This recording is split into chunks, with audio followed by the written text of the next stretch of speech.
Hey guys, welcome back to my channel. In case you're new here, I'm Sophie. I vlog about travel, lifestyle, and recently I've been sharing more about my study abroad journey. Last year, I left my home country to take an MBA degree. Now that I'm officially done, I hope to inspire and help those of you who are considering a similar path in your career. Today's vlog will focus on the IELTS, which is one of the requirements for me to study abroad. The IELTS is an English proficiency test which is required for certain countries. There's no one standard passing score across all countries as each country has a specific band score. You can usually find out the score by checking out the country's government or embassy website. Today, I'll be sharing 10 practical tips to help you prepare for the IELTS. A lot of these tips are actually not just applicable to the IELTS but in any exam that you might take in the future when you start studying abroad. These are tips that I personally use as an MBA student as well. If you're just about to start your IELTS review or are in the middle of it and feeling a bit overwhelmed, this vlog is for you.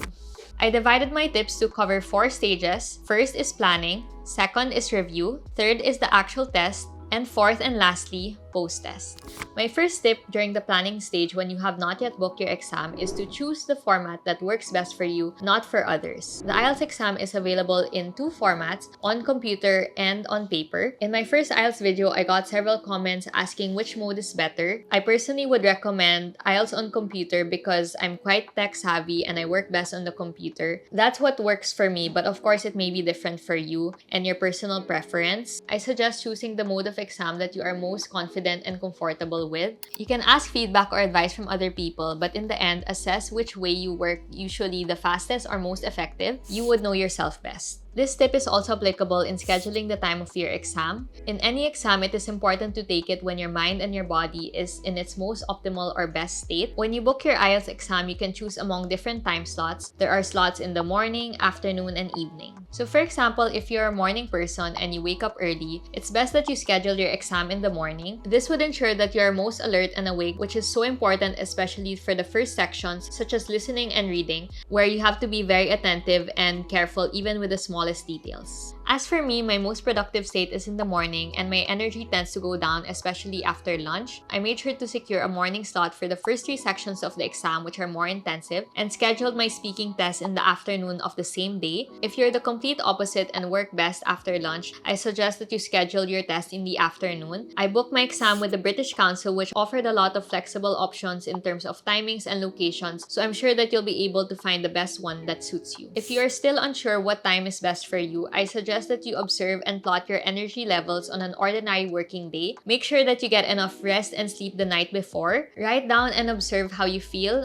or your mood the moment you wake up, after you eat breakfast, when you start working, after lunch, throughout the afternoon, and then in the evening before and after dinner. This is just one easy way to get to know when you are most productive. In choosing the mode of delivery and timings for your exam, you can seek suggestions from other people, but ultimately follow what you believe is right for you. My second tip during this stage is to aim higher than your actual goal. If you aim higher, you're placing allowance in case you fail to meet your real goal. So for example, if you want a band score of 7, make it 8. In this way, you are working towards an 8. If unfortunately you don't make it and get a lower score of maybe 7 to 7.5, you would have still achieved your actual real goal. It can also go the other way as well. If you work really hard, you might even achieve an 8 or above, which surpasses your actual goal of 7. The idea behind this tip is not to mentally limit yourself and aspire higher than what you think you can achieve.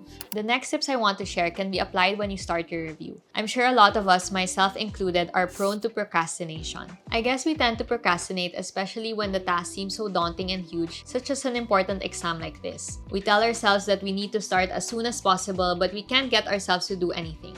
Can you relate? I can't count how many times I found myself in this position, not only when it comes to studying, but even with other things. I watched through so many productivity vlogs and read a lot of books and finally found something to combat this negative habit of mine. There are a lot of techniques out there to overcome procrastination, but one that works and really stuck with me is called the 5-minute rule. This simple tip helps you start on something by telling yourself that you'll attempt to do an activity for 5 minutes only. When you tell yourself that, doesn't it feel a lot lighter and more doable? It's like a mind trick, once you get yourself to start, you're likely to continue and do the activity for more than 5 minutes. When I don't feel like studying, I tell myself that I'm only going to study for 5 or 10 minutes. After I get so absorbed and in the zone, I find myself studying for hours. As they say, the hardest part is the beginning. Try this mind trick out and let me know in the comment section down below if it works for you. I'm curious to know if it's effective for you as it is for me. Another tip to help you start your review is to create a detailed study plan. I shared in my previous IELTS videos that if you book your exam with the British Council, you can access a lot of study materials. I won't go into detail because I already explained all of that in that previous video, so you can check that one out. If you are overwhelmed with all the available resources, it's best to create a study schedule. Some of the resources I mentioned already have a built-in study planner, so you can use that to help you organize your schedule. You can also make one that is more customized to the materials that you plan to use and according to your exam date. One of my favorite productivity quotes related to this tip is "out of sight, out of mind." If you don't have a schedule to follow, you will most likely review when you feel like it, or worst case, not at all. The more detailed your study plan is, the better. Not only can you track your progress, but you'll also be more accountable and motivated to follow it. You won't find yourself wasting time deciding what to do next because you can just check your schedule and see the next task that you have to do. This is a great tip for those of you who tend to put off tasks or rely on their mood to decide on when they will do things. If you study only when you're in the zone or when you feel like it, you will most likely lag behind the study schedule that you spent a considerable amount of time to make.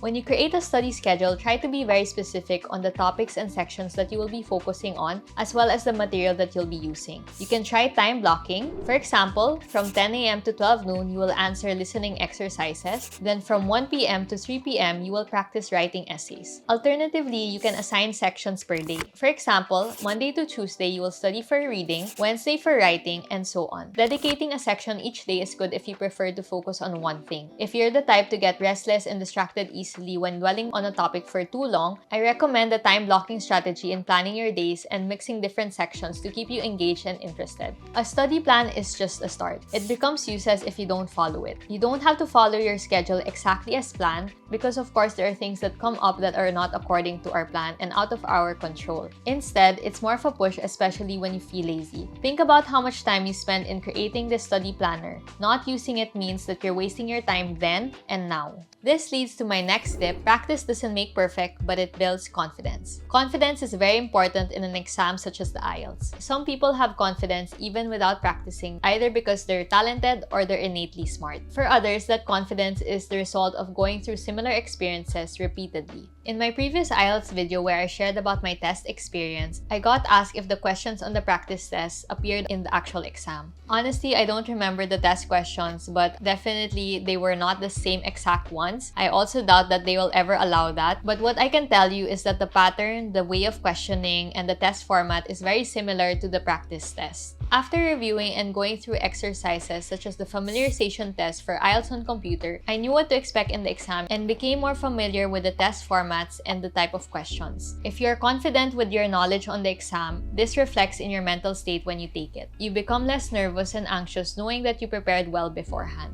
To access more practice tests, you can use my promo code PCIELTSXSophie when you book your exam with the British Council to get additional review materials listed here. This code is valid for IELTS on computer and on paper for test schedule this year. Another reason why practice is important is because you'll be able to know where you excel in and areas that you should improve on. So my next tip is to keep practicing to identify the sections that you can focus on so that you can get better at it. These can be sections where you take longer to answer or have lower scores. Once you find out which these are, you can dedicate more time in studying these. The more you practice these challenging questions, you'll find out ways to answer faster and correctly. As you also make more mistakes, you'll become more conscious of tricky and confusing questions. Remember that it's better to make errors in the review rather than the actual exam. So don't be afraid to make a lot of mistakes because that's what practice is for. There may be times during your review where you don't feel motivated, lazy, or tired. When you hit that point, my next advice and tip is to imagine the future. Imagine yourself completing the task that you don't want to do and that feeling of accomplishment after studying it. Imagine yourself receiving your test result, opening the paper, and rejoicing because you found out that you achieved your band score goal.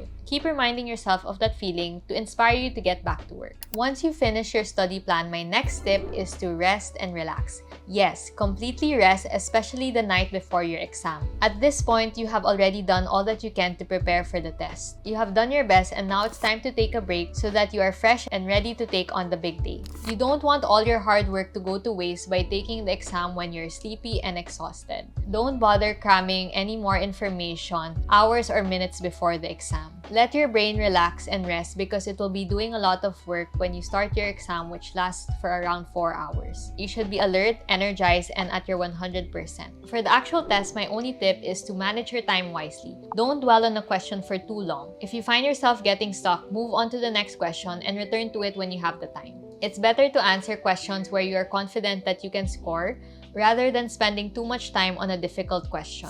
I remember during the listening exam, I got stuck in one item because I couldn't follow the recording. I had to quickly move on to the next question because if I didn't, that would mean that I would lose a chance to answer the succeeding questions that I could score for. The same goes for writing. You need to allocate time not just to write but also to proofread and check for any grammar errors. For the speaking test, you also have to be conscious of the time because you need to be able to respond to questions and be able to talk about a certain topic for a period of time. In this section of the exam, you can't speak too fast nor too slow. You need to manage your pace to meet the time limit while providing meaningful content. After the exam, my last and most important tip is to remember that as cliche as it sounds, numbers don't define you. It is just a test. If you don't achieve your band score goal or meet the required score, it's not the end of the world. You always have another chance to retake it. Trust the process and learn from it. I mentioned earlier that it's very important to have a band score goal in mind, but you shouldn't obsess over it. If unfortunately you're not able to make it in your first try, that doesn't make you less of a person. Don't be so hard on yourself.